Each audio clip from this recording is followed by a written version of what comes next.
सुप्रभात बच्चों, कैसे हैं आप सब। उम्मीद है आप लोग बिल्कुल ठीक होंगे।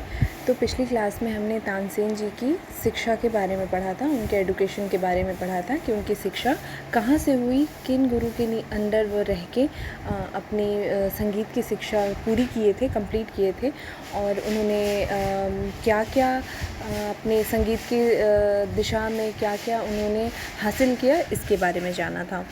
तो आइए उसी टॉपिक को आगे बढ़ाते हैं। तानसेन जी की रचनाओं के बारे में जानते हैं।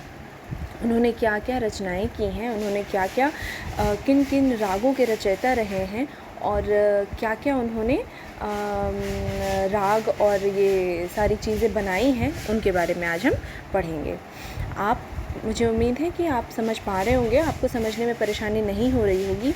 एंड आई मस्ट से कि आप ज़रूर से इसको लिखा करें, ठीक है। आप नोट्स बनाएंगे तो आपको समझने में ज़्यादा आसानी रहेगी और आपको याद भी रहेगा, ठीक है।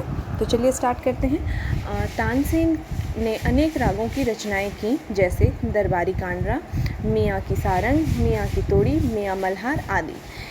ये तो उन 3-4 रागों का नाम लिया गया है जो बहुत ही ज़्यादा फेमस हुए हैं, और ऐसे अनेक रागों की रचनाएं उन्होंने की हैं, ठीक है। उतना सब कुछ बताना थोड़ा सा मुश्किल हो जाता है, इसलिए जो बहुत फेमस रचनाएं हैं उनके बारे में बताया गया है। तो जिसमें से ये राग हैं दरबारी कांडरा, मियाँ की सारंग, मियाँ की तोड़ी, मियाँ मल्हार इत्यादि। ये सभी रागों के नाम हैं, अलग अलग राग होते हैं।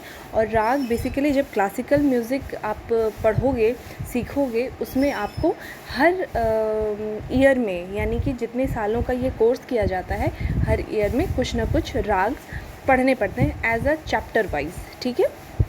कहा जाता है कि तानसेन ने बाद में मुसलमान धर्म स्वीकार कर लिया था।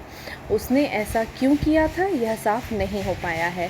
पहले तो तानसेन हिंदू थे, बाद में उन्होंने मुस्लिम का धर्म जो है वो अपनाया था, बट इसके पीछे रीज़न क्या रहा होगा ये किसी को नहीं पता है।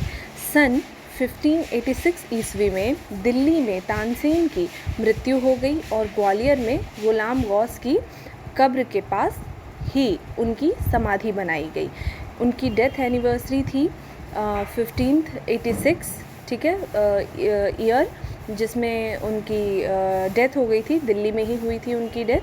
और ग्वालियर में जाके गुलाम गौस आपको याद होंगे, सबसे पहले इनके गुरु रह चुके हैं, उनके पास इनकी समाधि बनाई गई थी। प्रतिवर्ष उनकी स्मृति में ग्वालियर में कार्यक्रम आयोजित की जाती है और शास्त्रीय संगीत के कार्यक्रम आयोजित किए जाते हैं।